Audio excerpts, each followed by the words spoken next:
other name you want to call me. I, Babaconfirm JP, you should call me a man after God's heart. You can't create enemy between the people God created. You people, you do it.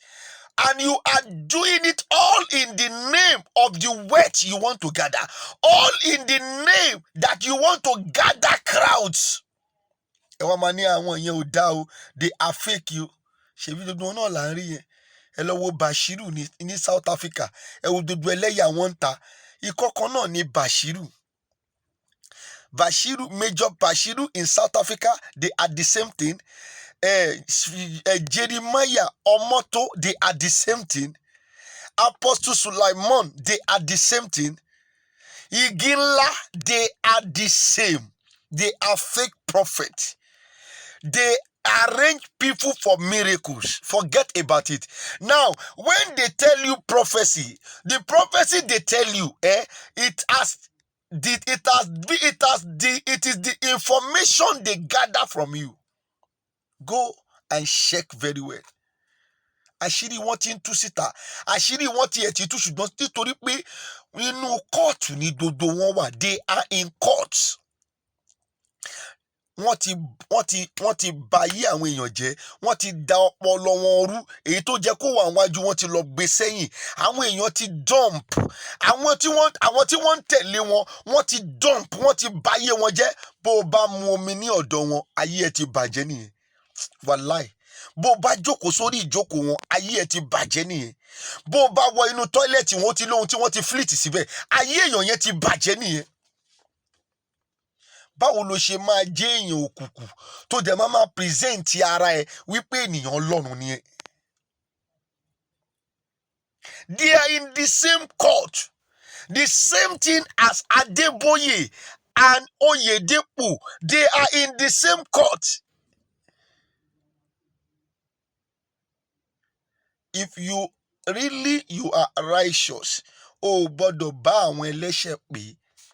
Tó bá jẹ́ tòótọ́ bó ṣe ní Adeboye is a righteous man, is a kìíní kan, kò jẹ́ kó bá ẹlẹ́ṣẹ̀ pé. Many times ni wọ́n ti gbé dodo design tí Oyedepo fi kọ́ church yẹ, is a sign of Illuminatics. I don't know if I get it very well, that pronunciation. Either Illuminatic or Luminatics, I don't know. But anyhow I pronounce it, just take it like that. But you that you were hearing me, you know that I am saying the right thing. Many times, they have bring it out. They show up the sign, even in the front of his church, that this sign belongs to Illuminatics. You can't be walking, if you call yourself a righteous person, you can't be walking with such a people if there is nothing between you and them. Play mọ̀ pé ṣé wọn náà mọ̀ pé ẹlẹ́nu ọjọ́ mẹ́ta yìí náà nígbà tí ìjọba báńdì helicopter Oyedepo òun ló lọ gbé.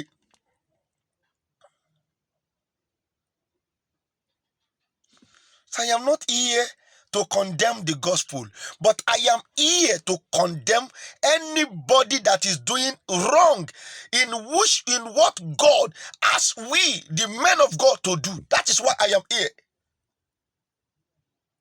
If you can talk about the bad, if you can talk about that helicopter, we pay in your comfort bribe lower.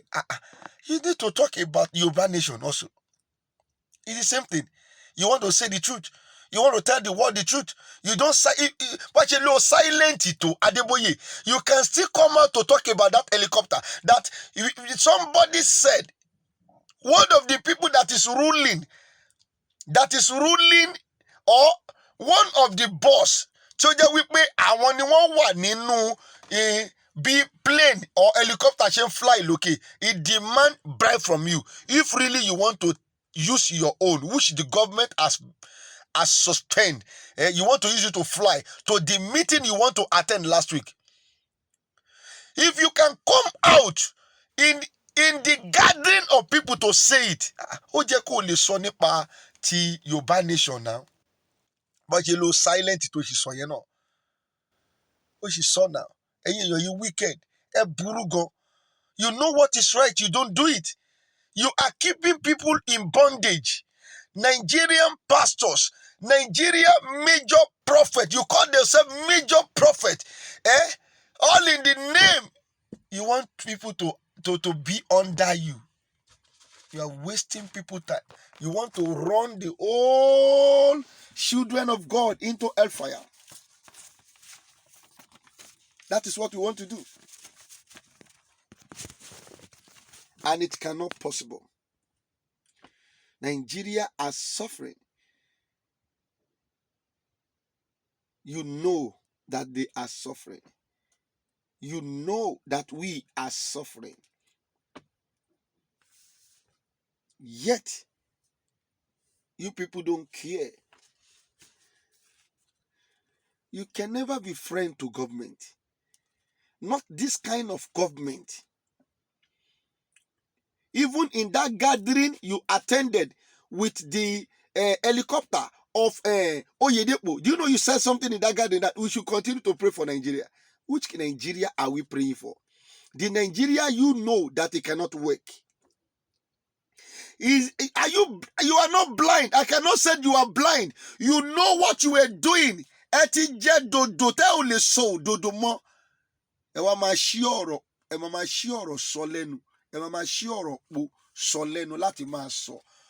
that ìjọba kò ní wá take it as something against you, that you say so things. Wicked people. Lẹ́nu ọjọ́ mẹ́ta yìí, wọ́n suspend àkáǹtì YouTube TB Joshua. Ṣẹ́gbọ́n mi, ó jáde síta, ó sọ níta. Kí ló wá fẹ́ take TB Joshua láti sọ nípa Yorùbá Nation? Gbogbo tí wọ́n bá ti ń rí owó báyìí, bí nǹkan bá ṣe bẹ́ẹ̀ ṣẹ̀kẹ̀ṣẹ̀ ló máa jáde síta. Kí ló jáde síta fún? Ó sọ fún àwọn èèyàn. Ó sọ fún àwọn èèyàn tí wọ́n máa ń wo YouTube yẹn pé kí wọ́n náà jáde síta, kí wọ́n sọ̀rọ̀ wípé YouTube òun tí wọ́n máa ń wò yìí ó ń educate àwọn. Ibẹ̀ làwọn tí ń rí dodo ọ̀pọ̀lọpọ̀ preaching nìyẹn. Ohun tó sọ pé kí wọ́n sọ ni àwọn náà dẹ̀ ń bọ̀ táwọn dẹ̀ lọ ń sọ ń ta. And you claim it is 1.8 million people that is watching the YouTube at a time. Ẹ wá dúró owó tó ń gbà lọ́wọ́ YouTube. Ṣé wọn náà rí báyìí? Bẹ́ẹ̀ ti báyé jẹ́. Ẹ̀yin tẹ́ ẹ lè sọ yẹn. Kí ló tẹ̀ ṣe wá sọ nípa Yorùbá Nation? Kí ló dé? You silent on Yorùbá Nation because you know gbogbo òṣì tẹ́ ń ṣe yìí nínú Nàìjíríà ẹ ò lè ṣe nígbà tí a bá gba Odùduwà Republic. Nǹkan tẹ́ ti forecast, nǹkan tẹ́ ti rí, tẹ́ ti mọ̀ pé ẹ ò lè ṣe.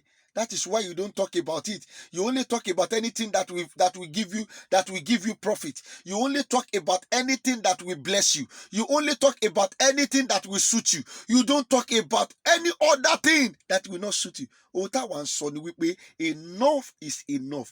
All we need it is Yorùbá Nation. Let everybody go on his own way. Go to Sweden. They speak Swedish. Èdè wọn ni wọ́n sọ níbẹ̀, and it is only Sweden that is ruling that country. That is why Sweden is like that. Go to France.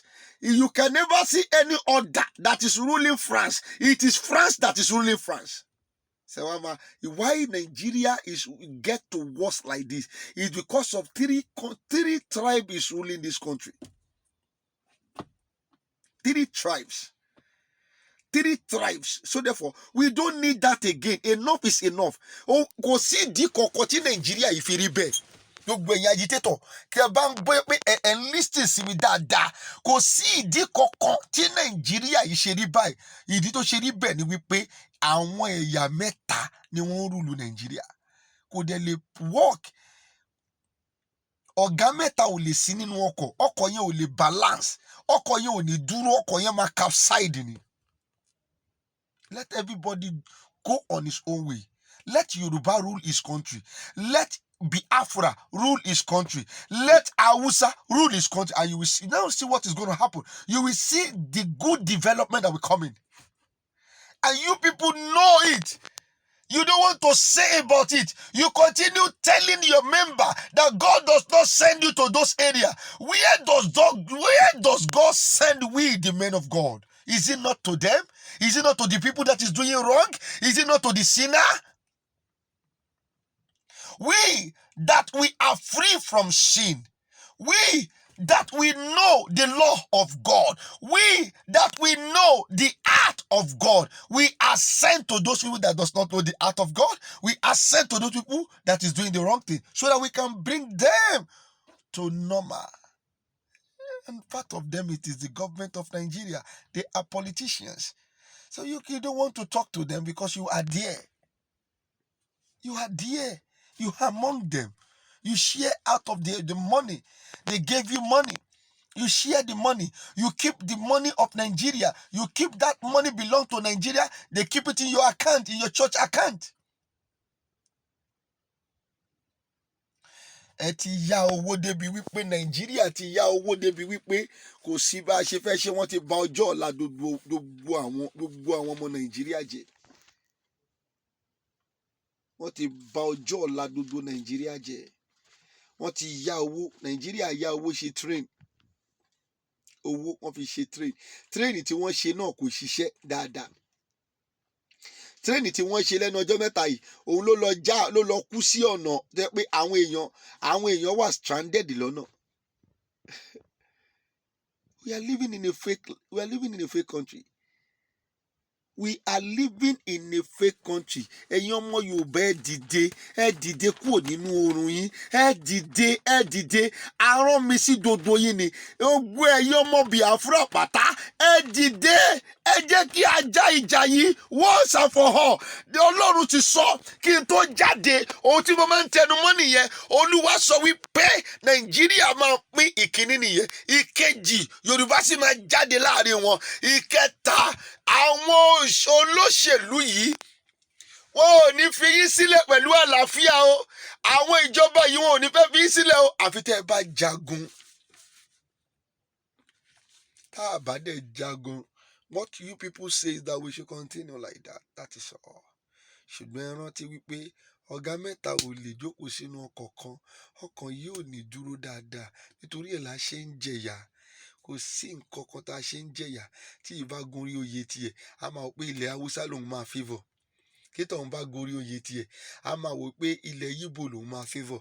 Títí àwa tọ̀dọ̀ wa náà bá goyè tiwa a máa wò pé Yorùbá lòun máa favour. Ṣùgbọ́n kò tún wá rí bẹ́ẹ̀ mọ́. Kò rí bẹ́ẹ̀ mọ́. Àwọn ìmọ̀ tó wà láàrin gọ́ọ̀mẹ̀ntì wa yìí Yorùbá máa gun orí oyè Yorùbá tún lọ máa túnlẹ̀ Haúsá ṣe.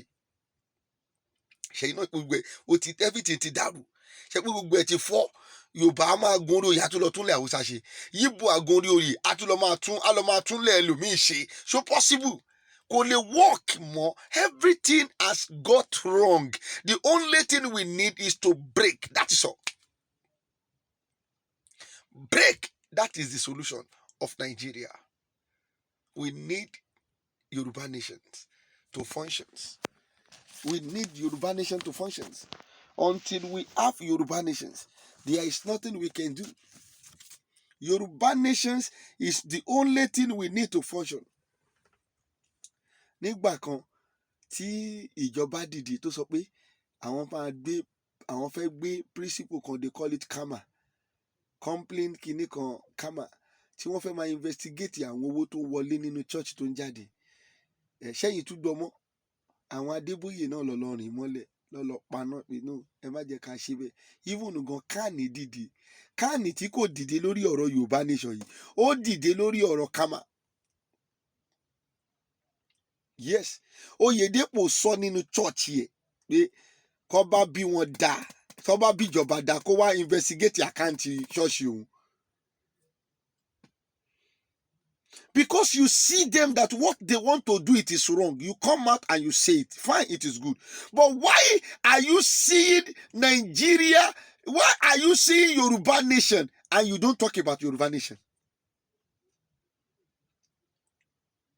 Why are you seeing Yoruba nation and you don't talk about it? And then you know that the government of Nigeria is doing what is wrong to its citizens. Kílódé?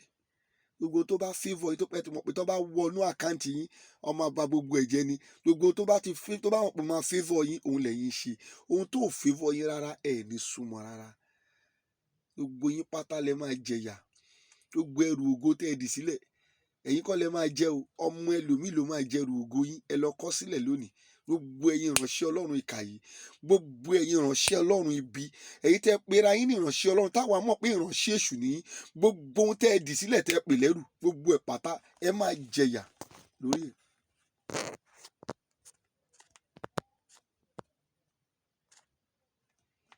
We need to live, and if we need to live, Nigeria must break. We need to be fine. If we need to be fine, Nigeria must break. We need to move. And if we need to move, Nigeria must break. You know, every pastors know this. Everybody know. Tẹ́ ẹ bá lè jáde láti sọ̀rọ̀ lórí kámà, ó jẹ́ kẹ́ ẹ lè jáde láti sọ̀rọ̀ lórí Yorùbá Nation. But because Yorùbá Nation lè favour yín, that is why you don't talk about it. Even nítorí ọ̀rọ̀ kámà yìí gangan Adébóyè fly from here ó lọ bá wọn ìjọba ó lọ bá wọn wọ́n dẹ̀ dá gbogbo ẹ̀ dáhùn ṣẹ́yìn rí tó sọ nípa ẹ̀wọ̀n wọ́n sọ nípa ẹ̀wọ̀n náà. We are living in a bad country.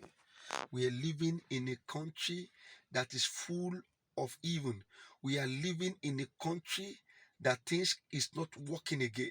We are living in a country that we don't have peace, in a country that there is no road, a country that there is no hospital, in a country there is no light, in a country that we don't have any peace of mind again, in a country that when you are on your right, they will tell you that you are not on your right. In a country whereby one tribe alone, one tribe, it begin to emulate other tribes, kill other tribes, then rape other tribes. You get me? Then they kidnap other tribes, and the government that is ruling now will not say anything. Country where there is injustice. Forget about there is no security. They are the one in charge of what is happening. There is security in Nigeria. It is the government of the country that lose the security so that they begin to kill us. I cannot believe that there is insecurity. There is security in Nigeria, but the government of this country called Nigeria themselves, they open it up. They open it up themselves.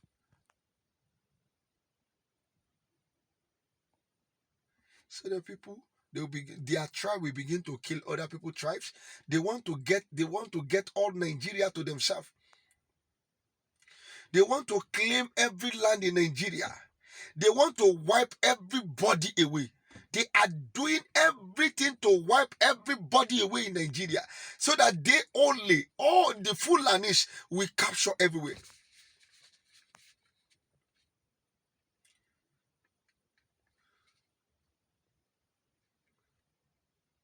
Lè rí inú àwọn politicians because gbogbo wọn pátá náà ló wà nínú court. You can see them. Gbogbo kékeré politician wà nínú court. If you want to rule this country, you will be in the court. Obasanjo tẹ̀rí is among them. They are in the court. They are in the court. That is why you cannot see Obasanjo saying a right thing. He will say it today, he will go front. Tomorrow you will see that Obasanjo is at the back. That is politicians. They are all in court. Even the little one among them, they are in court. They cannot break that bond because they have come together in one to make oath. The anyone that you see that he break the bond means I don't want to do with you again. The truth must be said. You can't shut my mouth of not saying the truth of what I know and what God is telling me. All what I am coming out for is what God is telling me. Tell me about Nigeria. So wicked. The government is wicked. The pastors that we supposed to hear the truth from their mouth, they are wicked also. Where are we going to hear the truth again? Àwọn tó ń rúlu wa, àwọn government wa, they are wicked. Politician wa, they are wicked. Àwọn ìránṣẹ́ Ọlọ́run tí wọ́n pera wọn ní ìránṣẹ́ Ọlọ́run náà, àwọn náà wicked. Àwọn ọba gbẹ́kẹ̀lé tó jẹ́ pé òun ni olórí táwa wà lábẹ́ wọn, they are wicked. Okay, níbo la ti wá fẹ́ rí olótìtọ́? Everything is gone. All we need to do, let us separate. Let everybody go on his own way. The only way as a solution, òun nìyẹn. Ọ̀gá méjì ò lè wà nínú ọkọ̀ kó máa direct ọkọ̀. Ọkọ̀ yẹn ò lè wà successful. This is what I want to say. If Adeboye can come out and say somebody want to collect bribe from him because of the paper of his helicopter that he want to use last week, if he can come out to say the truth about that one, if they can go to Abuja to die down the policy, the government rise, which they call karma, when they want to they want to be investigating the money of the church, if they can go there to die it down, means they can also speak about Yoruba nations. So most of the people that you listen to be said, why am I forcing pastor? Pastor, let me tell you something. Pastors are to say the heart of God to the people. That's why we have pastors. Number 2, pastors are to tell people about the truth of God and the truth of things. Number 3, no one say the truth that we like lies. And if you don't like lie, if anybody is lying beside you don't like it, you will get angry. That is why you see me getting angry sometimes when I am talking, because I hate lies. Men of God, that post, it is an assignment. Men of God, this is a post, and that post, the position we occupy, that it make people to call us a man of God, it is an assignment. And our assignment is to teach God gospel to the people of God and to win souls to God. Means if you don't talk about the government, also souls it is God does not send you to them. That is what you are saying. If you don't speak about them, means if you don't speak about them so that they can live their wrong way, means God does not send you to them. And he sent you to them. I can prove it anyway. No real man of God that will say that says the truth to his congregations, and that church will full. No church man of God, forget about it. The church will not full. The church will be today. It may go up, tomorrow it will come down. That is it. And that is the way Jesus did it. That is the way God did everything. Bí Ọlọ́run ṣe gbogbo ẹ̀ nìyẹn. O lè ríran sí Ọlọ́run kí ṣọ́ọ̀ṣì ẹ̀ kún lọ wò dáadáa, nǹkan míì ti wà ń bẹ̀. Ìránṣẹ́ Ọlọ́run gidi gangan tí wọ́n ń sọ òtítọ́ ọ̀rọ̀. Ẹlòmíì gan ti torí pé ohun tí mò ń sọ yìí nínú àwọn mẹ́mbà mi ó ti kúrò ní church. Ẹlòmíì sọ fún mi wípé dádì òun ní kó má wá sí church mọ́ o, tó pé tí àwọn ọlọ́pàá bá dé tó fẹ́ wá kó wa kó má kó wọn òṣòtì rí sí. Pé kó má lọ kó wọn o. I have more than 7 people in that category pé òbí wọn ló pè wọ́n pé má lọ síbẹ̀ yẹn mọ́. Ọ̀rọ̀ tẹ́ni yẹn ń sọ tó àwọn kìíní bá dé, àwọn jagunlabi kó má lọ kú ẹ mọ́ wọn o. Ṣé kò sí ìjọ tí wọ́n ti ń sọ òtítọ́ ọ̀rọ̀ ṣe ń gbọ́ mi tíjọ yẹn lè kún?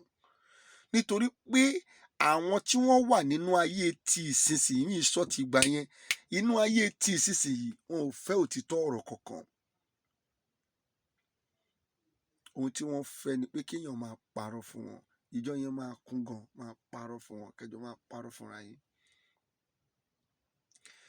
Ẹ share fídíò yìí, ẹ like fídíò yìí, gbogbo mùtúmùwà pátá, ẹ subscribe sórí YouTube wa kí iṣẹ́ yìí tí Ọlọ́run gbélé wa lọ́wọ́ yìí kó lè máa tẹ̀síwájú. Torí láìsí ẹ̀yin gan kò sáwà, pípé ẹ wà ń bẹ̀ náà làwa náà ṣe ti ń jáde. Now láì wá sí àwa, Ọlọ́run gan ò lè dúró. Àbí kí ló tún dúró wò táwa gan táwa ò bá sí? Ṣé tó pé àṣìwà náà ló sì dúró síbẹ̀? Bí ayé ìbá ti parẹ́ kò sọ̀rọ̀ mọ́ nìyẹn. Ṣé láìsí ẹ̀yin kò sí èmi tèmi náà ń sọ̀rọ̀, tó pé ẹ wà ń bẹ̀ náà làwa náà ṣe dúró.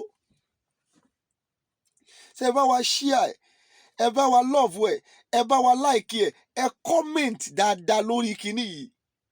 Ẹ jẹ́ ká review ẹ̀yin èèyàn nípa ohun tí Ọlọ́run rán wa sí yìí. Feedback yín gangan làwa ń ṣiṣẹ́ lé lórí. Let us see your view. Let us see your feedback. Let me hear from you your opinion. Your opinion will make me to do more. Your feedback will make me to do more. Share it and make sure that you subscribe, because that will make us, it will keep us going. God bless you to our YouTube channel. God bless you. Have a wonderful day. Ojo ni tiwa o. Ẹ ṣé gan ni. Gbẹ̀yìn tẹ́ ń gbàwẹ̀ tẹ́ máa tẹ́ ti wọ sàárì báyìí. Agbára Ọlọ́run ẹ̀mí máa ṣìkà o. Ní ṣe tọdún yìí kẹ́ má tún ṣe tọdún tó ń bọ̀. Gbogbo ẹ̀mí tó gbàwẹ̀ ọdún yìí nínú gbogbo ẹ̀yin mùsùlùmí pátá, gbogbo ẹ̀mí tó gbàwẹ̀ ọdún yìí pátá, gbogbo ẹ̀mí yẹn náà ló tún máa gba tọdún tó ń bọ̀ pẹ̀lú àṣẹ tèdùmàrè. Ẹ fi ọ̀rọ̀ Nàìjíríà ẹ fi sínú àdúrà fún wa. Ẹ dẹ̀ fi ọ̀rọ̀ Yorùbá nation ẹ bá wa fi síwájú Ọlọ́run, lágbára Ọlọ́run. Gbogbo ìgbà tó bá máa padà jẹ, èmi àti yín a ò ní sọra wa nù. Àlàáfíà ni fún yín. Èmi ọmọ yín tòótọ́ Babaconfirm JP.